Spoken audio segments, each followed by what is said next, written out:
और क्या हालचाल, सब बढ़िया। तो आज मैं आपको एक नई सीरीज के बारे में बताऊंगा जिसका नाम है वर्ल्ड डिफाइनिंग देन गॉड। और भाई साहब आप यकीन नहीं करोगे कि जो उसमें हीरो है ना, उसकी 22 गर्लफ्रेंड और 22 बीबियां हैं। मतलब कि समझ रहे हो, 22 बीबियां। क्या चल रहा है भाई। खैर कोई नहीं, शुरू करते हैं। मतलब कि हमारे जान की 5-6 गर्लफ्रेंडें थी, तो भाई 20-25 गर्लफ्रेंड है। यहाँ मैं एक गर्लफ्रेंड के लिए मर रहा हूँ और भाई साहब इस कहानी का हीरो 20-20 गर्लफ्रेंडों को डेट कर रहा है। खैर कोई नहीं, शुरू करते हैं। और हाँ, मैं एकदम सीधा साधा लौंडा हूँ, मैं इनके पीछे नहीं लगता, ठीक है। और हाँ, ये एपिसोड एक नोवेल बेस्ड एपिसोड होने वाला है। इसका डाउन हुआ पता नहीं कब आएगा, लेकिन इसका ट्रेलर आ चुका है। आप वर्ल्ड डिफाइनिंग गॉड नाम से सर्च कर लेना, यूट्यूब पर आपको मिल जाएगा, ठीक है। तो शुरू करते हैं। तो कहानी की शुरुआत होती है और हमें एक महल के अंदर एक बंदे को बताया जाता है जिसका नाम होता है शेंग। और इस बंदे की बहुत ही बुरी हालत होती है। बोला जाए तो इसकी हालत अपने ही क्लैन में किसी कुत्ते की तरह होती है, जी ना ही घर का रहता है और ना ही घाट का होता है। मतलब कि इसकी बिल्कुल भी इज्जत नहीं होती है, क्योंकि ये कल्टीवेशन नहीं कर सकता, इस वजह से अपना जो पावर लेवल नहीं बढ़ा सकता, इसलिए इसे कोई भी इज्जत नहीं देता था। लेकिन जो हमारा हीरो शेंग है ना, वो हमेशा ट्रेनिंग करता रहता है और जो उसकी फिजिकल बॉडी है ना, उसे स्ट्रॉन्ग बनाता रहता है। अब सीन शिफ्ट होता है और हमें शेंग को अपने फादर से बात करते हुए बताया जाता है, जहाँ पर शेंग अपने फादर से कह रहा होता है कि मैं एक पहाड़ पर एक जड़ी बूटी को लेने के लिए जा रहा हूँ। शेंग के फादर चलते हैं तो मना करते हैं शेंग को कि बाहर मत जाओ, बहुत ही बारिश हो रही है और मैंने सुना है कि ये बारिश जल्दी शांत नहीं होगी, इसलिए बाहर मत जाओ और तुम इतना कल्टीवेशन मत करा करो, मुझे अच्छा नहीं लगता कि तुम फालतू में मेहनत करते रहते हो। अब जब शेंग अपने फादर की बात सुनता है ना, तो वो थोड़ा उदास हो जाता है। हालांकि शेंग कल्टीवेशन नहीं कर सकता था, लेकिन वो अपनी बॉडी को तो स्ट्रॉन्ग बना ही सकता है, इसलिए वो अपनी हमेशा बॉडी को स्ट्रॉन्ग बनाने में फोकस करता रहता था। अब शेंग चलता है तो फादर की बात बच जाता है और फादर से कहकर चला जाता है कि यही सही मौका है उस पहाड़ के ऊपर जड़ी बूटियों को हासिल करने का, इसलिए मुझे जाने दो।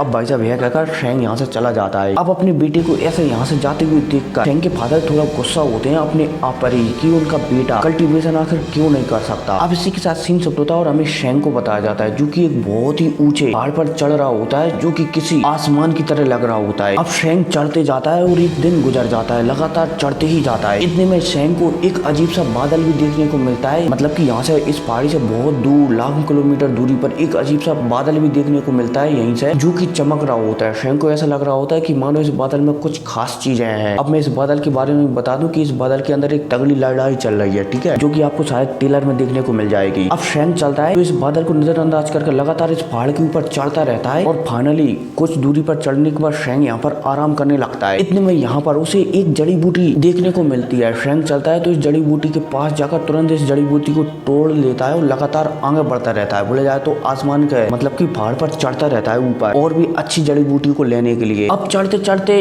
शेंग को पता चलता है कि आसमान में जो बादल गरज रहे हैं ना, वो और भी ज्यादा गरजने लगे हैं। ऐसा लगता है कि और भी ज्यादा मौसम बिगड़ने वाला है। अब शेंग पहाड़ी पर चढ़ी रहा होता है, तभी ये पहाड़ी थोड़ी बहुत हिलने लगती है, जिस वजह से शेंग डर जाता है और उसे लगने लगता है कि अब वो मरने वाला है इस पहाड़ी से गिरकर। इतने में ये पहाड़ी जोरदार हिलती है, जिस वजह से शेंग का पांव फिसलता है और वो नीचे गिरने लगता है। अब जैसे ही शेंग नीचे गिरता है ना, तो वो समझ जाता है कि अब वो नहीं बचेगा, अब वो हेवन से बोला जाए तो भगवान के पास जाने वाला है, और गिरते ही गिरते बेहोश हो जाता है। हालांकि शेंग बेहोश होने से पहले थोड़ा सा उदास होता है कि उसने अपनी जिंदगी में कुछ भी नहीं कर पाया और वो बिना कुछ करे ही मर गया। अब शेंग बेहोश हो जाता है, लेकिन सीधा शेंग पानी में जाकर गिरता है धड़ाम, जिस वजह से शेंग की जान बच जाती है। लेकिन शेंग चलता है तो इस पानी में नीचे डूब जाता है। और भाई आप कहानी के बारे में जानती हो कि कहानी वाले अक्सर बंदे पानी में सांस ले सकते हैं। शेंग चलता है तो पानी में डूबने लगता है और नीचे डूब जाता है। अब यहाँ से थोड़ा कहानी में अलग बताया जा सकता है, लेकिन अपन किसी और चीज के हिसाब से एक्सप्लेन करेंगे, ठीक है। अब जब शेंग को होश आता है ना, तो वो बेहोश होता है। शेंग चलता है तो उठता है और आस पास में वातावरण को देखने लगता है। एक पल को वो महसूस करता है कि ऐसे मानो कि वो मर गया हो और वो कहीं दूसरी जगह पर आ गया हो जो भगवान की हो। शेंग चलता है तो आगे बढ़ने लगता है। इतने में उसे दो लड़कियां यहाँ पर डली हुई दिखती हैं, जो कि बेहोशी की हालत में थी और बहुत ही ज्यादा जख्मी थी। मतलब कि बेहोश नहीं थी, थोड़ा बहुत होश था जिन्हें, ठीक है। अब जैसे ही शेंग इन दोनों लड़कियों को देखता है ना, तो वो घूर घूर कर इन दोनों लड़कियों को दिखने लगता है, क्योंकि दोनों की दोनों लड़कियों ने बहुत ही कम कपड़े पहने हुए थे। बहुत ही कम क्या, कपड़े बिल्कुल पहने ही नहीं हुए थे। इसलिए शेंग चलता है तो अपनी शरीफ आंखों से इन दोनों लड़कियों को घूर घूर कर दिखने लगता है। अब जब ये लड़कियां दोनों ये अनुभव करती हैं कि उन्हें घूर घूर कर कोई देख रहा है, तो वो दोनों की दोनों लड़कियां गुस्सा हो जाती हैं। हालांकि ये लड़कियां बहुत ही ज्यादा जख्मी थी, इसलिए ये हिल भी नहीं सकती थी, लेकिन वो गुस्सा हो जाती जाती हैं। इनमें से एक लड़की के बाल थे ना वो सफेद कलर के थे और दूसरी लड़की के बाल थे जो काले कलर के थे। सफेद कलर के बाल थे ना वो बहुत ही ज्यादा नरम स्वभाव की थी और जो काले बालों वाली लड़की थी ना वो बहुत ही ज्यादा गुस्से वाली थी। अब जैसे ही शैंग इन दोनों लड़कियों को देखता है ना तो वो भी शर्माने लगता है थोड़ा बहुत। हालांकि वो अपनी ठरकी आंखों से दोनों लड़कियों को घूर घूर कर देख रहा था। हालांकि दोनों लड़कियां भी डर रही थी कहीं ये लड़का हमारे साथ कुछ गलत न कर दे। शैंग चलता है तो यहाँ से अपने लकी 2 कपड़े निकालता है और दोनों लड़कियों को ढक देता है और फिर दोनों लड़कियों से पूछने लगता है कि क्या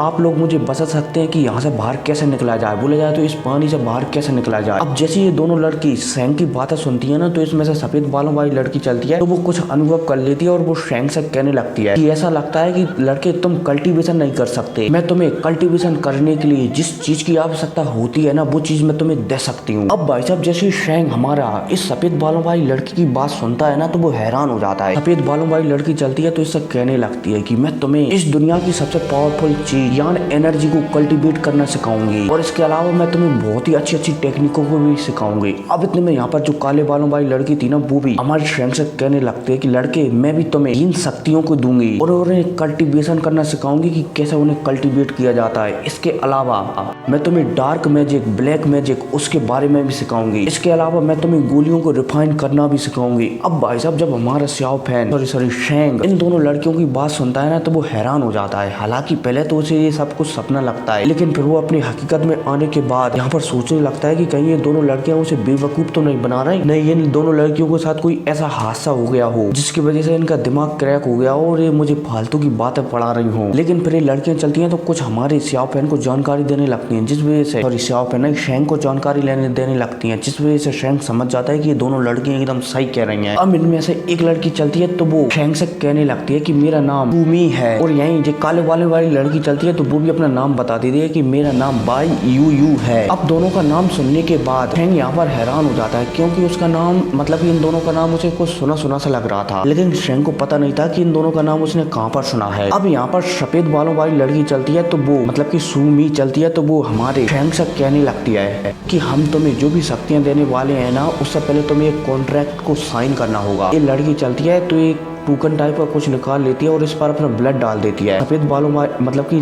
काले बालों वाली लड़की चलती है तो वो भी इस पर ब्लड डाल देती है और शैंग से कहने लगती है कि इस पर अपना ब्लड डाल दो ताकि तुम हमें धोखा न दे सको। शैंग चलता है तो वो भी अपनी एक उंगली को थोड़ा सा कट देकर उस पर 2-3 बूंदे ब्लड की डाल देता है जिस वजह से इनके बीच कॉन्ट्रैक्ट साइन हो जाता है। अब यहाँ पर हमें सुमी और बाई यू के बारे में बताया जाता है कि जो सुमी है ना जो वो कल्टीवेशन करती है यान एनर्जी का, उसके पास 2 यान एनर्जी के क्रिस्टल है और जो बाई यू है ना उसके पास भी 2 यान एनर्जी के और हील एनर्जी के क्रिस्टल हैं, इसलिए एक एक क्रिस्टल शैंग को दे सकते हैं। अब ये दोनों लड़कियां चलती हैं मतलब कि शैंग चलता है तो इन दोनों लड़कियों से पूछने लगता है कि तुम लोगों की ऐसी हालत कैसे हो गई और तुम भला यहाँ पर कैसे आ गए। ये लड़कियां चलती हैं और शैंग को डांटने लगते हैं कि फालतू की बकवास मत करो, हमारे कॉन्टेक्ट में ऐसा कुछ भी नहीं लिखा है कि हम हमारे बारे में तुम्हें बताएं, हम सिर्फ तुम्हें पावरफुल बनाएंगे ना कि और को। अब दोनों लड़कियों की ऐसी बातें सुनकर शैंग भी चुप हो जाता है। अब दोनों लड़कियां चलती हैं तो एक के पास हील एनर्जी और इसके पास यान एनर्जी थी ना, उन्हें वो कंबाइन कर शैंग की छाती पर एक एक हाथ रखकर उसके अंदर डालने लगती हैं जिस वजह से शैंग को बहुत ही ज्यादा दर्द होने लगता है। हालांकि ये दोनों लड़कियां जानती हैं कि अगर ये लड़का एक साथ दोनों एनर्जी को नहीं झेल पाया तो ये यहीं पर मारा जाएगा। लेकिन फाइनली जो हमारा शैंग था ना वो इन दोनों लड़कियों की जो बेबे थी ना